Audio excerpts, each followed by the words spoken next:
Hey, what's going on there, folks? Good morning, good afternoon. It is the Earth Master back here on this finally Friday, December 15th, 2023. It's about 12:40 p.m. here, California time. Latest activity on the Earthquake 3D globe looks like a 2.1 on the big island of Hawaii. We'll take a look at that and more in just a few minutes. I want to cover the space weather activity here first. Looks like we do have some potential, some G1, G2 storming coming up here over the next couple nights or so. This is due in hope that this couple CMEs that have been blasted off here from the recent solar flare activity looks like it may just be giving Earth a little glancing blow, not a full direct hit. It's going to be mostly to the west here, but it does show that we're going to at least get a little bit hitting the green area right here, and that's of course the planet Earth right there in that little circle. So we'll see how this plays out. The Space Weather Prediction Center predicting again potential G1 minor solar storming here over the next couple nights here on the Solar Ham site. They're showing G2 observations potentially over the next couple nights here. So technically starting tonight and over the weekend, if you have clear skies, you might want to take a look towards the northern horizon. Depending on how much of that glancing blow from the CMEs we get will determine exactly how strong the conditions will be observed there with the arrival of the CMEs. So hopefully things kick up. We are currently seeing a proton event right now, and that's some very high charged particles hitting the Earth, but affecting mainly areas here, it looks like on the southern polar region of the planet. That is was forecasted there, about 30% chance. Looks like that's ringing true. And then we'll see how the arrival of the CMEs affect the magnetic field as well, and hopefully we'll see some auroras. Not for sure how far we're going to see them. Let me see if they got this out here. Where did that go? Let me go back over here and see. I got so many of these open. That's the same one, isn't it? I think it is. It's a different one. Anyway, we'll check back on that a little bit later tonight and see if things want to kick up or not here for the arrival of the CME. Let's see. All right, so flaring activity has been somewhat elevated, as you can see on the chart. Of course, that X flare, the X2.8, technically the largest solar flare since about 2017. And, of course, the largest one in this solar cycle 25 so far. Pretty awesome flaring. That has dropped down a little bit there, as you've seen yesterday. But overnight did see another M flare, pretty strong M flare, and we're mellowing back down into the C flare category right now. All this activity is due to 3514, showing quite a bit of complexity over here. It is out on the western limb of the sun now. I don't think if it blasts off any CME or not, if it would be Earth directed in this position. Of course, the solar flare activity is almost instantly.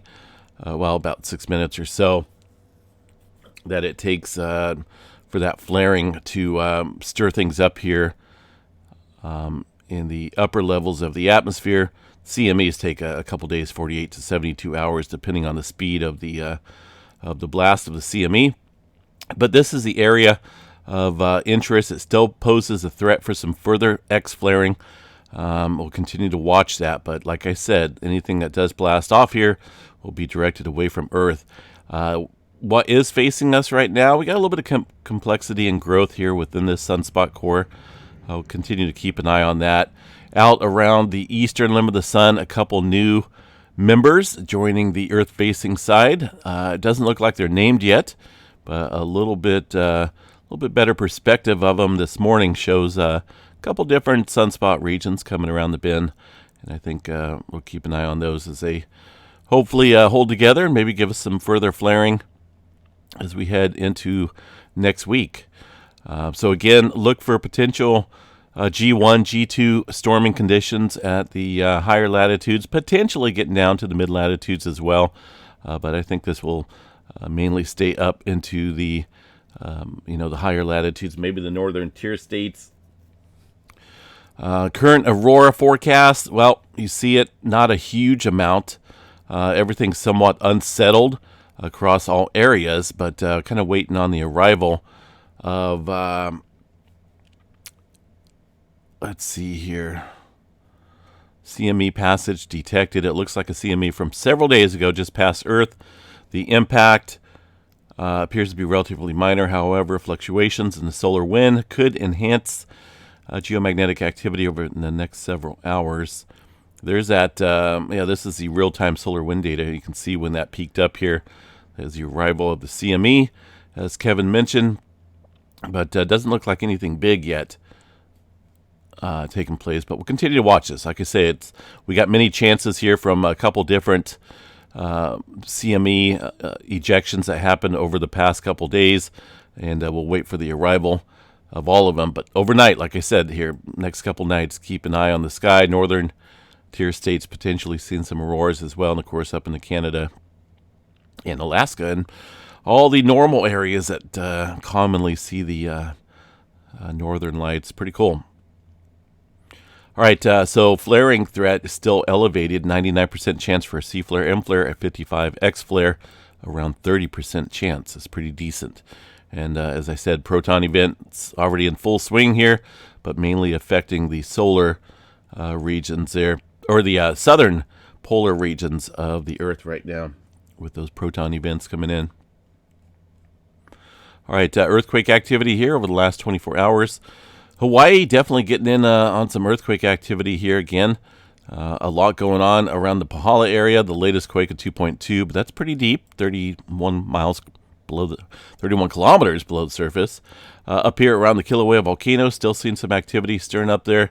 Let's double check, see what's going on for the informational statement here, which was put out today from the USGS. The volcano is currently not erupting, and looks like the same stuff. Looks like overnight there was a flurry of deeper earthquakes located 7 to 9 miles below the summit caldera region. Most of these earthquakes had magnitudes 2.0, but a couple of events have occurred in the 2 to 3 range. So we're definitely getting some deeper movement quakes underneath this area. That could be a sign of some further magma, about ready to make its way towards the surface area. That should enhance the tilt meters up there. Let's see what we got for the instruments out here today across Kilauea volcano. I'm going to check out the UWE station. Is this this kind of looks like last night's, isn't it? Or is this the most recent? Double check and see. All right, so we're still going down slightly. I forgot I did a super late update last night. It was about 2 in the morning or so. Stayed up kind of late, getting a lot of stuff done for finals, and today's the last day, so got to get a bunch of stuff done today too. But this is the inflation chart showing deflation going on here over the past day. But we'll continue to watch that with the increased earthquake activity below. Some deeper regions. I need to watch that maybe for some further influx of magma and further accumulation here below the surface. That could amplify the inflation there seen at the Kilauea volcano. But for now, it looks like just some earthquake activity stirring up down there. There's some of those deeper quakes, 2.3, 13 kilometers below surface, and 1.8. So definitely getting a broader region here of potential magma stirring up well below there. Could be pushing up here, folks, and we could see things get interesting here soon. All right, what else do we have here? Let's go over to Iceland and check out see if we've got anything stirring up over there. It's been another volcano of interest here. Looks like they did put out an update today on the area around Grindavik and the Svartsengi area. Continues to inflate. Weak seismicity continues in the area affected by the magma intrusion area. Around 460 earthquakes since Tuesday. Generally weak seismicity continues in the area. Let's see here. Data from the GPS stations and satellite images show that uplift due to the accumulation of magma continues around the Svartsengi. While magma continues to accumulate in this area, further dikes or an eruption remain possible. So there is the area of concern. As you can see on the map, we got the main area where they believe the potential likelihood of the eruption is going to take place. That's, again, just outside Grindavik, Hagafell, Slingarfell area. This is where they believe that potential eruption is going to take place. Less likely in these areas in the yellow, but there's still that possibility. And that does extend a little bit further up to the northeast as well. So just kind of watching this, seeing how it plays out. Let me check out the earthquake map here across Iceland real quick, see what we got. We have been noticing a little bit of uptick in earthquake activity out here further to the southwest of the Grindavik area along the plate boundary, the rift zone. Far as earthquake activity around the Grindavik area, it looks like it's holding steady in terms of earthquake movement. Not seeing any broad uptick, but definitely still seeing a little bit of earthquake activity out here in that region where the magma intrusion is taking place, but no eruption as of right now. Continue to watch that. Latest earthquake shows a 2.7 out here around this area of Iceland. All right, let's go back to earthquake activity here. Take a look at the West Coast region. Pacific Northwest, not showing too much earthquake activity out here. Got a little bitty one up there in central Washington, 0.7.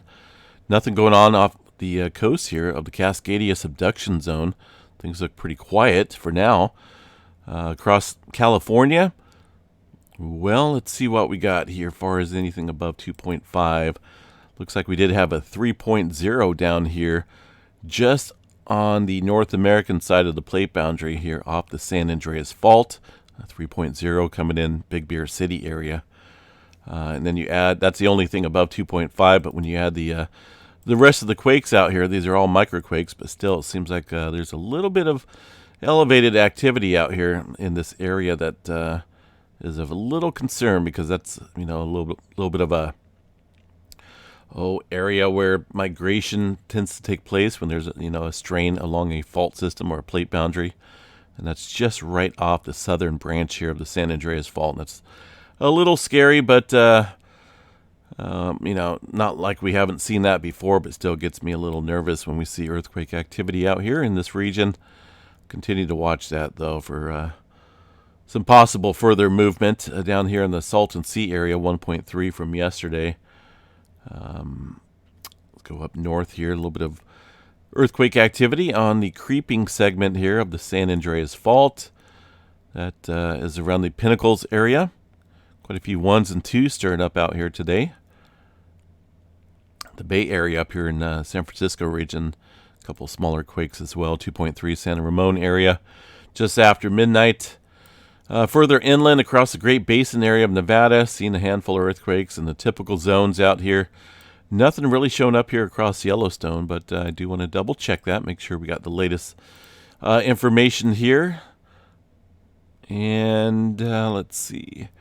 Maple Creek looks like they're having a little bit of earthquake activity here. Very small, extremely small microquakes being reported here on this graph.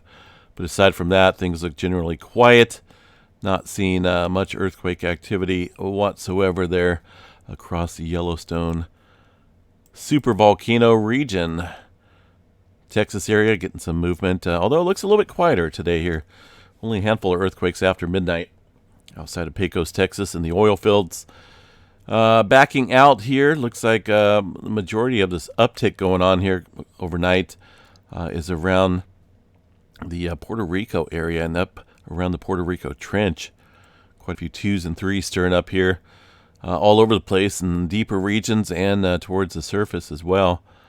So continue to watch that area maybe for some movement. South America region not showing anything on the map. But a look at the earthquake 3D globe here does show some of the smaller earthquake activity in the Peru-Chile Trench. Middle America Trench fairly active as well, with quite a few 3s and 4s. Let's see. Yesterday we did have these quakes over here across the Fiji area. Man, look at this one. That was yesterday. Over 626 kilometers deep here. Goodness. In the Vanuatu area.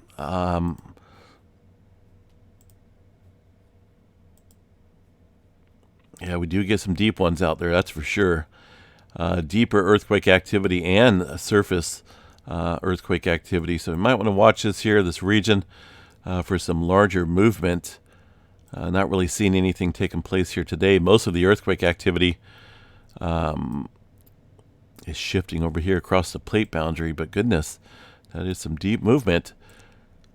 Some big time clustering going on here across the Philippines southward, and some migration of that movement traveling across the Java Trench areas, with that 4-pointer showing up here in the Java Trench. One deeper earthquake way up north here of Japan. Well, it is showing up here on the USGS map. Just after midnight my time, 4.3, almost 300 kilometers deep here into a portion of the, looks like the southern end of the Kuril Kamchatka, which remains quiet at the stress levels for now, but no doubt that thing is building up some big-time potential. Mediterranean area, quite a few 2s out there and some deeper quakes. Not seeing anything major going on out here for now, and the rest of the Atlantic Ocean looks looks fairly calm out here.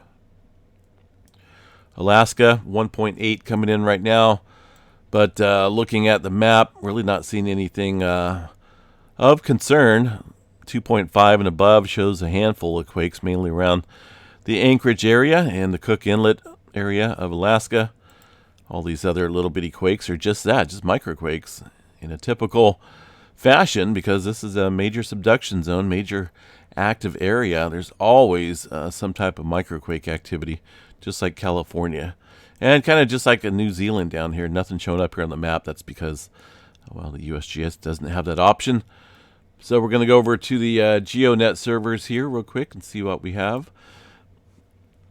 See if anything's stirring up down there. 2 hours or 6 hours ago, 2.0, 2.3, 2.7, and these are just the weak earthquakes. If we go all magnitudes, we're going to see some smaller ones. Looks like a 4.1 though, just off the North Island coast. See some of these smaller earthquakes here in the 1 range over the past couple hours. Let me look at the drums here, see what we have across the New Zealand area. Not seeing anything major going on, that's for sure. A couple of the smaller quakes here, South Island. But aside from that, it looks pretty clear. Not a whole lot of activity stirring up down there today.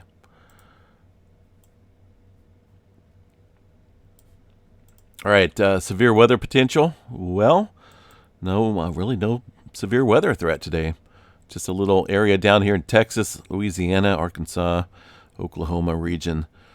Just for some thunderstorm activity, but that is about it.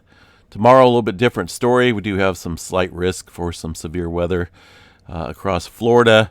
That includes a pretty large, well, covers a good chunk of Florida down there, 5% tornado possibility. So just a heads up for tomorrow. It's a weekend, a lot of people at home, so make sure you got your weather radio handy.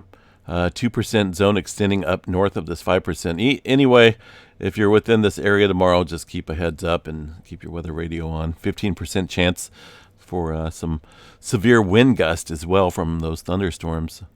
Doesn't look like hail is all that much of a threat tomorrow for the Florida area. All right, look at the numerical models here, see what's going on. There is that weather maker down in Florida. Goodness, look at that. Quite a bit of precipitation and the potential for severe weather tomorrow. Out here across the west coast, we do have a storm knocking on our door. That's just going to be a start of many storm systems that's going to hit the west coast in Northern California. But look at this low pressure off on the eastern areas of the coast. That thing is huge and massive. Not bringing with it snow though, but the direction here is up from the south, so obviously keeping all the colder air up north. Got a lot of rain coming in for you guys. Maybe a little bit of snow behind that, but not much. All right, there's our storm systems knocking on the west coast door. Southern California going to get in on the moisture as well. Precipitation totals have been holding pretty steady. Look at that. Towards the end of December, they're pretty decent. Rainfall rates. The total accumulated precipitation map, this gives us a good indicator of how much rain is expected to fall through the model runs, and these can change, but they have been holding pretty consistent, and I like that. Look at all that rainfall for Northern California. Goodness. Some areas here looks like 6 to 8 inches of rainfall potentially after these series of storms that are headed towards the west coast and Northern California, and that has been expected. Far as these forecast models go, it looks like El Nino and the forecasting is going to ring true, so to speak. Let me show you guys real quick here the forecast, and I've been looking at this here for a little bit. I was going to look, not December yet, but this is for December. Now we are, middle of December or so. This forecast model didn't really show too much anomalies in terms of precipitation out here across the west coast, but it did ring true here for December so far in the south. And like we're seeing in Florida, amplified moisture across this area. And that's for December. Now, if we go into January here, noticing that moisture continue down here, anomalies well above precipitation rates here in the south. Look at California. Now, I think we are a little early on our storm system, but if this rings true, that shows that we're going to have an extremely wet January as well. And when you go into February, even more so. Looks like that's aiming right at Northern California, the Bay Area. A lot of moisture coming into February as well. March, about the same. And then after that, we back off a little bit. But I think we're going to see some flooding potential out here in the West Coast. I mean, last year, we had a decent amount of rainfall. In fact, it was crazy. We had one of the wettest winters on season.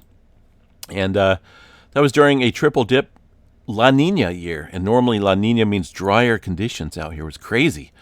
But this year, El Nino, above average precipitation. It looks like it's kind of ringing true, at least as far as the forecasts go. And these are just one of many forecasts that we can look at. Most of the models out here trend wet for California. So we'll continue to watch that. There's March, January. I don't know about that, though. This is one model showing much drier out here for December, and that really hasn't rung true. So all these models are not the same, but the majority, when you look at the majority of these, it does show some moisture anomalies over here across the west coast. So we'll continue to keep an eye on it. I'm ready. Bring on the rain, that's for sure. All right, folks, I'm going to jump off here and get what I need to get done today. Like I say, today's my last day. I got to have a lot of stuff turned in here today for my classes. And then that's it for a few weeks. Got a little break. Then I'm going to start up some more spring semester classes here and continue on with the education and whatnot, right? Education's kind of important. Knowledge is key. You can never learn too much, the way I see it.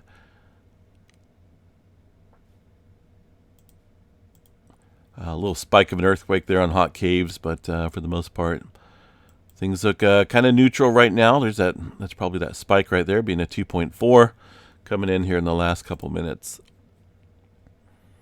All right, folks, have a good one. Stay safe out there. We'll catch you guys back out here. Trying to think when I'm going to do the member drawing. We're going to shoot for maybe about